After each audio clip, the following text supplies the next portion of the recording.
Descortinando Gleison Pércio. Reclama de tradução, mas frauda o texto de Daniel 9.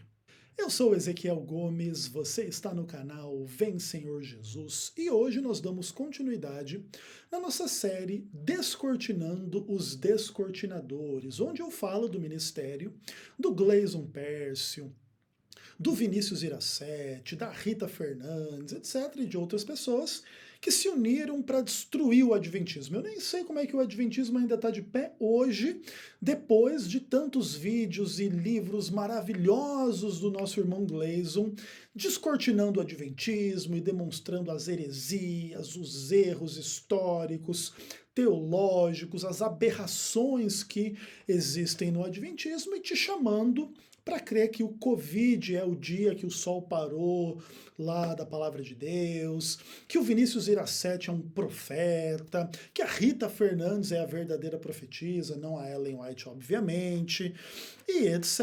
E assim, eu demorei para fazer esse vídeo, porque nesse momento da série, chegou a hora de eu comentar o vídeo do Gleison sobre Daniel 9.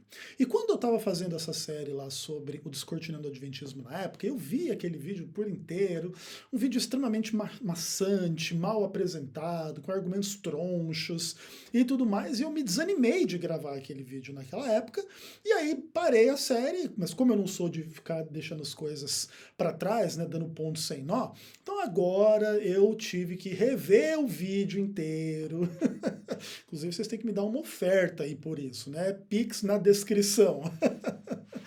e etc e tal, revi o vídeo por completo e aí vamos, né, descortinar o nosso amigo descortinador, basicamente falando sobre Daniel capítulo 9. Bom, como introdução é importante lembrar que os textos, né, Daniel e Apocalipse, são dois textos extremamente complexos do ponto de vista de interpretação, dada a natureza simbólica dos livros, né, a criptografia enigmática das imagens, etc., que naturalmente abre margem para múltiplas interpretações e muita discussão teológica a respeito do que tudo aquilo significa ou não significa, como aplicar tudo aquilo ou não, onde e quando e como foi produzido tudo aquilo ou não, em que data, por quem. Existem amplas discussões a respeito da autoria do livro de Daniel, da autoria do livro do Apocalipse, e teorias e etc. E tudo muito interessante e muito legal.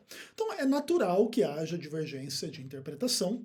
Por isso, nesse vídeo, eu vou tentar escapar um pouco do universo da interpretação e, especialmente no final, trazer a nossa discussão para uma questão objetiva, porque assim a gente resolve as questões de uma forma um pouco mais simples do que a gente ter que ficar trabalhando questões complexas de interpretação, especialmente com pessoas como Gleison, que tem pouca versatilidade, né, pouca experiência com esse universo complexo de interpretação bíblica, especialmente de livros como Daniel e Apocalipse, que aí o desafio é um pouco maior do que o comum, tá? Beleza. Mas eu vou explicar para vocês o que foi que o nosso amigo Gleison Pércio disse a respeito lá da visão adventista sobre Daniel 9, na primeira série de vídeos que ele fez, quando ele lançou o primeiro volume do livro dele. Pelo que eu entendi, já saiu um segundo volume, mas também não tenho muita certeza. Não acompanho o trabalho do Gleison, mas também não tenho nenhuma inimizade pessoal com o Gleison, muito pelo contrário, desejo todo o bem, né, para ele e etc e tal. Então as críticas aqui, elas podem alcançar algum aspecto pessoal, mas acima de tudo em função das ideias e não meramente de nenhuma indisposição pessoal, muito pelo contrário, né? Não temos nenhum motivo de desejar mal ao nosso irmão Gleison Pércio. Só porque ele é burro, só porque ele não sabe interpretar direito, só porque ele fala um monte de bobagem. Não, isso não são motivos suficientes para a gente deixar de amar as pessoas. Até porque, né, a lei de Deus é que a gente ame as pessoas, independentemente se elas são do jeito que a gente gostaria ou não, se elas têm boas qualidades ou não, defeitos e pecados ou não, né? Inclusive, mesmo se fossem nossos inimigos, nós deveríamos amar essas pessoas, e nem é o caso de inimizade, na minha percepção, tá? O caso simplesmente são de percepções diferentes aí a respeito da teologia, isso é absolutamente normal e natural, tanto que existem aí acho que dezenas de ramos e tradições mais amplas do cristianismo, com milhares de denominações dentro desses ramos maiores, né, de tradições religiosas. Beleza. Então, assim, uma coisa interessante sobre esse vídeo do Gleason a respeito de Daniel 9 é que ele pretende, né, estar oferecendo ali para o público dele um vídeo, né, no caso do vídeo dele, Gleason Pércio, muito profundo, com coisas profundas da teologia profunda. Ele fala isso várias vezes assim, em vários tipos de contexto, e ele apela bastante assim para questões de tradução da Bíblia, especialmente ali de Daniel 9, versos 25 a 27, onde ele aponta, na visão dele, vários erros de tradução, especialmente na versão King James, né, que teria influenciado a Igreja Adventista a desenvolver uma compreensão herética e equivocada de Daniel 9, mas, graças a Deus, na visão do Gleason, ele, Gleason Pércio, veio nos salvar da ignorância e trazer o verdadeiro entendimento, né, tanto da tradução quanto da interpretação de Daniel, capítulo 9. Aí, quando uma pessoa pretende algo desse tipo assim, em vídeo na internet, a atenção do Ezequiel não poderia ser maior. E por isso, inclusive, a minha frustração com o conteúdo do Gleason, porque no final ele coloca isso assim de forma séria, e quando você vai ver o que ele faz na prática, é uma absoluta piada. Então eu vou mostrar para vocês um trechinho do vídeo do Gleason, onde ele aponta essa ideia de que há erros de tradução em Daniel 9, e ele vai mostrar esses erros e blá blá blá. Eu vou mostrar para vocês para não ficar uma coisa assim, né, no disse-me-disse. Então dá uma olhada aí no nosso irmão Gleason Pércio falando de erros de tradução em Daniel 9. Primeiro vamos pegar o primeiro erro de tradução para que você possa compreender melhor esses versos, tá? Primeiro erro, ali no verso 25. Pois aí, meus irmãos, aí você ouviu o Gleason falando, né, do primeiro erro de tradução em Daniel 9, que estaria na visão dele ali no verso 25. E aí ele fala assim, né, que o termo ungido que acontece nesse verso está em letra maiúscula, porque o tradutor se equivocou na hora de interpretar, primeiro porque o texto hebraico não tem letra maiúscula. É uma forma ridícula de atribuir erro de tradução a uma tradução da Bíblia. Mas ele diz que, na verdade, ali teria que ser até um ungido, um príncipe, e que essa forma de você colocar ungido em letra maiúscula, que ele diz que não deve ser em letra maiúscula, pode dar a impressão desse ungido ser o Messias Jesus Cristo, e na verdade esse texto não tem nada a ver com o Messias Jesus Cristo. Então, o nosso amigo Gleason, ele pega uma questão de tradução para implicar numa possível interpretação, e dizendo que porque a tradução, na maioria das Bíblias, coloca ungido em letra maiúscula, está fraudando a interpretação, querendo dizer que aqui é Jesus e aqui não é Jesus, e aí o Gleason tem uma visão a respeito desse texto, inspirada, inclusive, né, no pastor André Reis. Obviamente não é uma visão particular do Gleason, etc e tal, de que, na verdade, em Daniel 9, não existe apenas um Messias, mas existem dois Messias que aparecem em momentos distintos no texto. Um aparece aqui no verso 25, depois das 7 semanas, e o outro só 400 e tantos anos depois, no verso 26, depois das 62 semanas. E aí, enfim, tem as discussões de interpretação. Nós aqui não vamos nos dedicar nesse momento a ficar fazendo treta de interpretação. Qual é a interpretação melhor? Nós simplesmente estamos aqui identificando para você que o Gleason vê um problema de tradução, e em função desse problema de tradução ele deduz diferentes interpretações, e ele acha que a interpretação do André Reis e dele é melhor do que a interpretação, né, dos adventistas, de quem concorda com os adventistas, de que aqui em Daniel 9, 25 e também no verso 26, o ungido príncipe seria o Messias, Jesus Cristo e etc. Beleza? Que isso fique claro para vocês. Beleza. Uma outra coisa interessante é que o Gleason fala de um erro dentro da visão adventista, não só sobre o verso 25, mas também sobre o verso 24, especialmente a respeito do verbo shatak, que aqui na maioria das traduções que a gente tem acesso normalmente, traduz como determinadas, né? Que 70 semanas estão determinadas sobre o teu povo. E o Gleason enxerga um probleminha ali também com a interpretação adventista, que também tem que ver com questões de tradução, né? Onde alguns adventistas entendem que esse verbo shatak no hebraico aqui pode ser traduzido como cortadas e não como determinadas, né? Seria uma melhor tradução na visão adventista, dizer que elas são cortadas, para dizer que as 70 semanas estão cortadas de um período mais amplo de tempo, que seria as 2.300 tardes e manhãs. Mas eu quero que você ouça o Gleason Percio argumentando a respeito desta questão. Dá uma olhadinha aí. Eles pegaram essa palavra determinadas e simplesmente resolveram colocar como cortadas. Olha lá o que diz, como que é essa palavra no original hebraico, determinar, shatak, né? Vamos ver lá. Dividir, determinar, estar determinado, estar decretado, estar estabelecido, estar separado. Não tem nada de cortar, tá? Mas talvez eles pegaram de dividir e resolveram distorcer e colocar como cortar. Ninguém entende muito bem isso. Bom, beleza, né? É muito engraçada a forma do Gleason se manifestar, dizendo assim, né? Que os adventistas colocam esse verbo como cortar, mas ninguém entende muito bem por quê. É engraçado, né? Quando a pessoa não tem noção do porquê que alguns adventistas entendem esse verbo como sendo melhor traduzido como cortar do que determinar, e como ele não entende os motivos, né, porque obviamente é uma pessoa sem conhecimento, né, dessas discussões profundas a respeito de tradução de textos complicados, como o texto de Daniel, etc., aí o cara acha assim que isso é tirado tipo um coelho da cartola, né, que não tem explicação, não tem motivo, não tem nenhuma discussão linguística, acadêmica, teológica a esse respeito. Ninguém entende muito bem por que o adventismo entende o verbo shatak como cortar. E aí, para dar uma palhinha de argumentação linguística teológica, eu trago em meu auxílio aqui o livro 70 Semanas, Levítico e a Natureza da Profecia, que faz parte da série da Arcon. Na minha versão aqui, na página 73, eu sei que essa série foi reeditada e relançada, não sei se os irmãos podem ter outra versão desse livro com outra página, tá? Mas, inclusive, nesse caso aqui, eu vou colocar para vocês o título do artigo do qual eu estou tirando a argumentação que eu vou fazer adiante para responder o Gleason, que, inclusive, essa argumentação aqui responde praticamente tudo que o Gleason colocou no vídeo dele a respeito de Daniel 9, tá? É esse capítulo aqui, ó. A profecia de Daniel 9, 24 a 27, por William Shea, capítulo 3.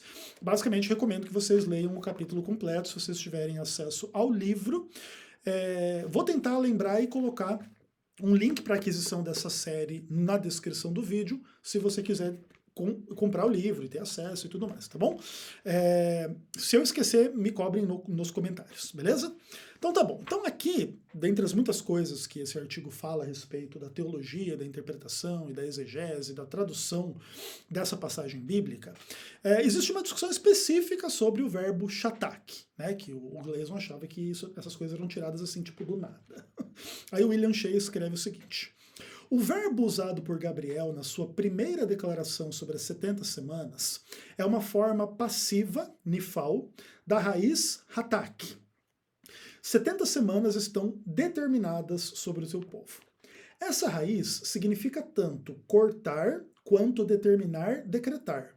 Pelo fato de ser essa a única passagem do Antigo Testamento onde aparece a palavra, seu significado aqui tem sido discutido. Então é um rapax legomena, uma palavra que só acontece uma vez em toda a Bíblia hebraica. E naturalmente, quando a gente tem uma palavra que é um rapax legomena, a dificuldade de tradução geralmente é um pouco maior do que palavras um pouco mais comuns no texto, né?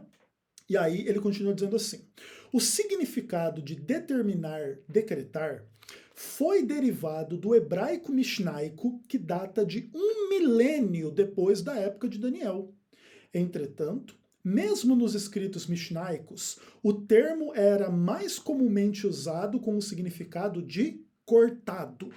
Então aqui, né, o teólogo adventista está fazendo uma análise do termo, inclusive apontando um fato muito interessante, que nos escritos mishnaicos, né, das Mishnás judaicas, da Mishnah, esse verbo era comum e ele era comumente traduzido como cortar, mas também traduzido como determinar. Então os dois sentidos existem, né, na literatura a esse respeito. Só que essa literatura ela é de 1000 anos depois que o livro de Daniel já tinha sido escrito. Guarde essa informação. Aí ele continua dizendo o seguinte: é um princípio reconhecido da filologia semítica que os significados ampliados dos verbos semíticos se desenvolveram a partir de significados concretos na direção de conceitos abstratos. Assim, é válido inferir que o significado da raiz da palavra envolvia a ideia concreta de cortar. As ideias abstratas de determinar ou decretar são desenvolvimentos posteriores dessa raiz. Portanto, na época de Davi, essa palavra já significava cortar. Devido à falta de evidência comparativa, porém, não é possível determinar no presente se o significado ampliado de decretar ou determinar também já havia se desenvolvido na época de Daniel. Aí ele diz assim: o único material comparativo importante do cananita ugarítico do século XIII a.C. apoia de alguma forma a ideia de que essa noção verbal básica da raiz era cortar e não decretar ou determinar. Assim, essas três linhas de evidência: 1. O significado da raiz sobre o significado ampliado. 2. O caso do cognato ugarítico. E 3. O significado predominante em fontes mishnaicas posteriores favorecem, mas não provam totalmente, que esse verbo seja traduzido aqui como cortado. Seu significado aparente enfatiza a ideia de que as 70 semanas devem ser entendidas como cortadas dos 2.300 dias mencionados na profecia anterior. O Gleason achava que a visão adventista a respeito desse tipo de coisa era assim baseada no nada, ninguém entende bem por quê. Ou seja, o Gleason não conhece as discussões teológicas da exegese de Daniel 9 na visão adventista, e ele acha que é meio que tirado do nada.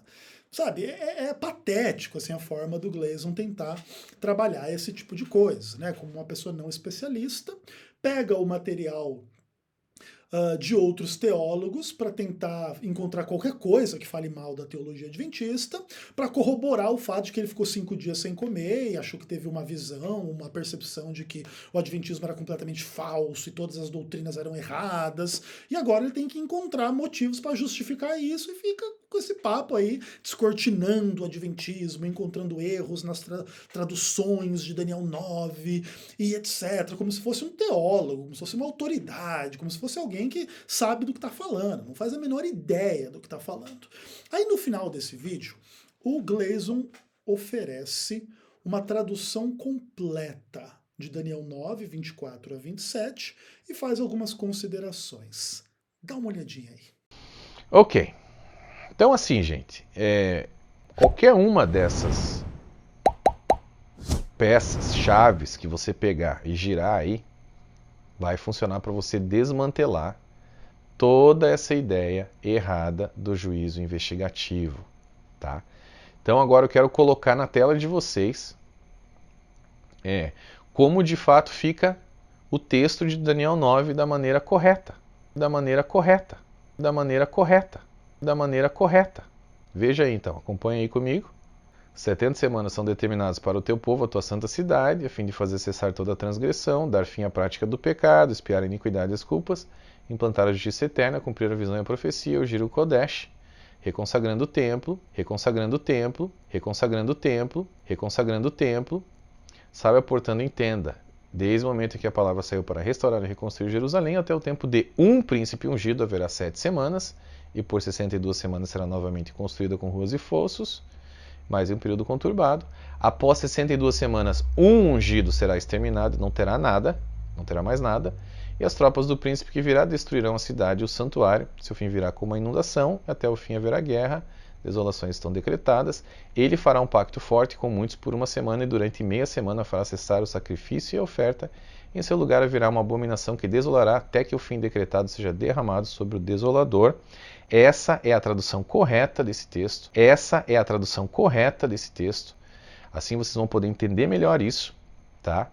E fica decretada a falência, né, dessa doutrina do juízo investigativo.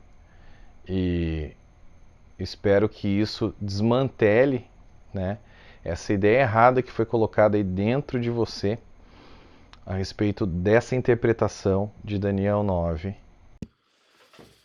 Pois então, meus irmãos, aí fica bem difícil, né, cara? Fica bem complicado, porque não tem cabimento. Vamos lá, vamos entender. Se você assiste o vídeo inteiro do Gleason, acho que é um vídeo de 1h30 de conteúdo, uma coisa assim, ele fala que tem pelo menos aí umas 4, 5 problemáticas textuais em Daniel 9, versos 24 a 27, que foram traduzidas erradas ao longo da história, e aí por isso o Adventismo, que é uma religião de gente muito ignorante, que não sabe traduzir a Bíblia, aí assim pegou ali aquelas traduções erradas, e aí criou a falsa doutrina do juízo investigativo em cima dessas traduções erradas. Mas hoje a gente já sabe que essas traduções estão erradas e, na verdade, a tradução correta é X e a interpretação correta é que o Antíoco Epifânio é que é o príncipe lá de Daniel 9, que ia destruir a cidade, fazer aliança com muitos, não tem nada a ver com Jesus. E a Igreja Adventista e todos os demais cristãos que acreditam que Jesus está ali em Daniel 9 estão equivocados e etc. Então é toda uma argumentação assim como se o cara fosse um técnico, né? Uma pessoa que está analisando profundamente a tradução, o texto em si e etc. Só que veja bem, lá no final de Daniel 9, verso 24, o nosso amigo Gleason coloca uma expressão que basicamente não é nem que ela está mal traduzida, né? Ela simplesmente é uma fraude do texto de Daniel 9. Dá uma olhada aí. Reconsagrando o templo. Reconsagrando o templo. Reconsagrando o templo. Reconsagrando o templo. Onde o texto hebraico ou qualquer tradução da Bíblia inclua essa frase em Daniel 9, 24. Sabe onde? Em lugar nenhum. Isso aí deve ter sido um sonho do Vinícius Iracete, que é profeta, né, Gleason? Que aí o Gleason incluiu no texto bíblico, cara. Tudo que o Gleason está argumentando no vídeo dele é que as más traduções fizeram o adventismo tipo, incluir no texto que não está escrito no texto, que as 70 semanas são cortadas e não está escrito isso. Que o Messias, na verdade, é só um sumo sacerdote lá, Onias III, ou o sumo sacerdote Josué, porque se você colocar no texto diferente, você está errado. E etc. E é sempre esse papo, entendeu? Tipo, esse é o ponto, assim, constantemente do vídeo. Tipo, não pode impor no texto bíblico uma coisa mal traduzida para tirar uma falsa dedução. Aí o cara vai e inclui, dizendo que ele está fazendo a correta tradução do texto, inclui uma frase inexistente no livro de Daniel. Não existe essa frase. Inclusive, se você vê na sua Bíblia aí, por exemplo, aqui na minha versão, diz assim, né? 70 semanas estão determinadas sobre o teu povo e sobre a tua santa cidade, para fazer cessar a transgressão, dar fim aos pecados, expiar a iniquidade, trazer a justiça eterna, selar a visão e a profecia, e ungir o santo dos santos. E aí, ao final, o Gleason acrescenta, né? Reconsagrando o templo. Uma frase inteira, né? Que simplesmente inexiste. Sabe o nome disso, galera? Fraude. Gleason Pércio frauda o texto bíblico para tentar dizer para você que a interpretação dele ou do teólogo que ele gosta, preterista, que vê Antíoco Epifânio em Daniel 9 é melhor. E aí porque ele acha isso, acabou a teologia adventista. Está descortinada a teologia adventista e acabou o juízo investigativo e acabou tudo. E ele fala uma coisa muito interessante, né, aí nesse trecho. que ele está apresentando assim, tipo, sei lá, uns 10 argumentos. Se você aceitar qualquer um, o adventismo já está todo errado. Ué, então eu estou apresentando um fato em que o descortinando o adventismo está errado. Então eu posso também concluir dessa forma, Gleison, você está todo errado? Está tudo errado em você? Porque se estiver errado em uma coisa, está errado em tudo. Que ele vai dando argumento, ele vai dizendo assim, se você não precisa acreditar em tudo que eu estou falando, acredita em um só ponto e você já vai ver que o adventismo está errado. Ué, você não precisa acreditar em tudo que eu estou falando. Vê esse simples ponto onde Gleison Pércio está deturpando, fraudando, inventando texto na Bíblia, para você perceber que esse é um movimento absolutamente herético, falso, que pretende uma autoridade da verdade, da tradução, da interpretação do texto, mas só o que consegue fazer, na verdade, é fraudar a palavra de Deus de forma vergonhosa. E não adianta querer vir dizer que é um pequeno lapso. O cara tá o vídeo inteiro dizendo da importância de uma tradução correta, dizendo que o que ele está oferecendo lá no final do vídeo dele é a tradução correta. E aí ele inclui uma frase reconsagrando o templo que simplesmente foi tirado, deve ter sido dos sonhos do Vinícius Iracete. Acho que naquela noite o Vinícius Iracete sonhou com água suja, com grilo, com cobra, ou ele estava com algum sal grosso dentro da casa que ele não tinha tirado, né, para fazer as mandingas dele lá. E aí ele deve ter acordado e disse assim, nossa, acho que em Daniel 9:24 a gente tem que incluir a passagem reconsagrando o templo. E aí o Gleison, nossa, essa é uma nova revelação, porque você é um verdadeiro profeta, vou incluir isso aí no texto bíblico. Só pode ser essa a explicação para essa frase absolutamente lastimável, né? Tentando fraudar o sentido de Daniel 9:24 para caber na ideia de que ali a unção do Santo dos Santos seria a reconsagração do templo feito depois que Antíoco Epifânio saiu de lá, sei lá, ou coisas assim do tipo, né? Uma coisa interessante, inclusive, sobre isso, né? A gente poderia falar bastante de questões teológicas, por exemplo. Em Daniel 9:26, diz que o príncipe do povo que havia de vir, e etc, etc, etc, ia se envolver mais cedo ou mais tarde numa questão de destruir o templo, né? Antíoco Epifânio nunca destruiu o templo, como é que ele poderia ser esse príncipe que haveria de vir, e blá blá blá, como é a interpretação do Gleison? É uma coisa simples, né? E a gente pode ter interpretações diferentes a respeito das coisas, não é obrigado todo mundo a ter a mesma interpretação. Agora, a pessoa acha, pode dar de dedo na cara da igreja adventista, que ele não sabe de onde que a igreja adventista tira as traduções ou as exegeses adventistas. E vai lá e frauda o texto bíblico na cara dura, aí não dá para levar a sério, tá bom? Aliás, né? Se você já não sabia até hoje que o Descortinando o Adventismo não dá para levar a sério, pelo menos hoje você descobriu, né? Um abraço.